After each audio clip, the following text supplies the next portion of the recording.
Gentlelady yields back. We will now turn to 5-minute question. The chair recognizes the gentleman from North Carolina, Mr. Bishop, for 5 minutes. And we will go a couple rounds here, I think, and then they have called votes, so we'll get to votes pretty quick. But the gentleman's recognized for 5 minutes. Thank you, Mr. Chairman. I'm going to focus on the testimony the chairman made reference to, and that the ranking member was so concerned with damage control that she opened her comments about it. And I'd ask staff to put the blow-ups on the screen as we proceed. And Ms. Morris, you can begin with number one while I'm getting my first question out. Ms. Morris, in your statement, you had an interesting turn of phrase. You said that no one denies that the laptop is real. What an interesting turn of phrase, because that's exactly what Twitter was asking about the day your story appeared, and it was interacting still further with Twitter and with Facebook. Ms. Dimlow testified, here it is on the screen for those who are visual learners like me. Are you familiar with the October 2020 New York Post story on Hunter Biden's laptop? I am. This is Ms. Dimlow under oath. Do you recall whether any of these social media companies you were meeting with asked you any questions about it? I do. Please proceed to the next slide. And here's how, in the same page, but it was relayed to me later that somebody from Twitter, I don't recall who, I'm not sure who, somebody from Twitter essentially asked whether the laptop was real. And one of the FBI folks who was on the call did confirm that, yes, it was, before another participant jumped in and said no further comment. Proceed to the next slide. So you said he was one example. Do you recall other social media companies? Proceed to the next slide. Ms. Dimlow says, I believe Facebook. We met with Facebook soon thereafter. Can't remember if it was the same day or within a couple of days. And they also asked, and I said, no comment. That was the decision we made in those post-meeting deliberations, which is pretty typical.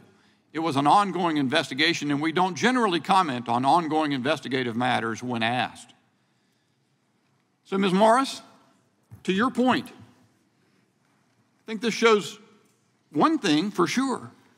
You credited Michael Schellenberger and some of his reporting. One of the things that he asked in one of his Twitter Files stories was whether the Foreign Influence Task Force people, the FBI folks who were interfacing with the social media companies, whether they knew about the Hunter Biden laptop contents that the FBI had since December 2019.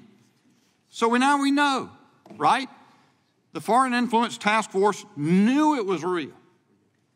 And it wasn't just a few people, it was common knowledge. An analyst on that telephone call before they got their act together admitted that it was real. And then we also know that the social media companies wanted to know if it was real. Of course they did, because the FBI had been telling them for months to be prepared for a hack and leak operation and also to be prepared for something involving Hunter Biden. Of course they wanted to know. So what do you think about the fact that the FBI, in response to Twitter, told them it was real, then they covered that up or stopped, no further comment, and to Facebook, with its billions of users, said, no comment, we're not going to tell you?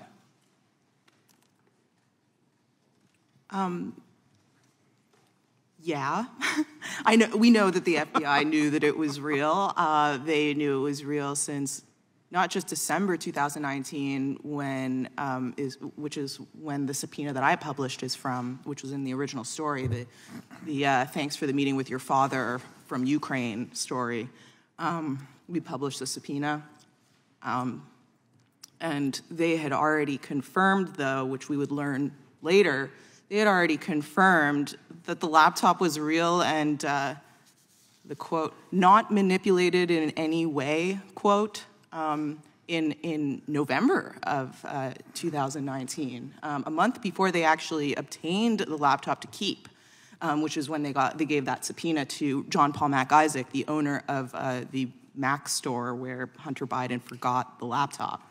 And I think that's something that gets glazed over in this reporting. I'm so familiar with it, it's nauseating, which is that Jim Baker was the deputy counsel at Twitter. And if that name doesn't sound familiar, I'll remind you all who that is. He's the former deputy counsel of the FBI. Like, are we supposed to all sit here and pretend that he didn't know what that subpoena was when he saw it in the New York Post? I mean, let's not insult our intelligence here and the intelligence of the American people. Obviously, he knew what it was. Point well taken, Ms. Morris, and my time's expired, but what we have always understood in all likelihood it was true, we now have yet one more piece of evidence from the folks at the FBI that they interfered. Comey interfered in 2016.